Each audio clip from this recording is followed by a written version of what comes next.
Pemirsa, kita ke informasi selanjutnya, di mana kondisi jalanan di Kota Denpasar belakangan ini mulai ramai. Padahal kasus COVID-19 semakin meningkat. Melihat kondisi tersebut, Denpasar dinilai sudah selayaknya melakukan pembatasan sosial berskala besar atau PSBB. Sejumlah ruas jalan terlihat dipadati pengendara motor dan mobil. Saat ini sudah ada kasus positif sebanyak 32 orang, serta 1 orang penduduk lokal yang meninggal akibat virus ini. Hal ini diungkapkan Bendesa Pagan Wayan Subawa dan Ketua Satgas Gotong Royong COVID-19 Desa Adat Sesetan Wayan Dudik Mahendra.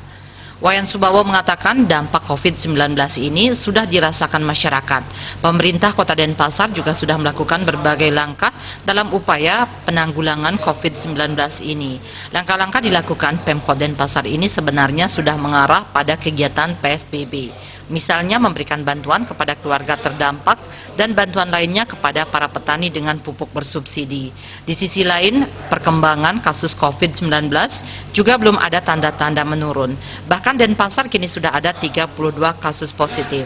Karena itu diperlukan langkah tegas dalam upaya penanggulangan untuk memutus mata rantai penyebaran COVID-19 di masyarakat. Selama ini hal-hal yang dilakukan pemerintah sudah mengarah pada PSBB. Dalam status PSBB, bantuan tidak harus diberikan berbeda dengan lockdown.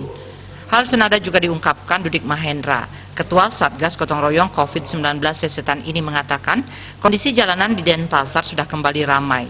Ironisnya banyak pengendara yang tidak menggunakan masker. Bahkan dalam pemantauan di lampu lalu lintas, dari pengendara yang dipantau sebanyak 240 orang yang tidak menggunakan masker.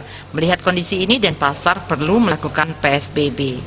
Asmara Putra, Bali Post melaporkan.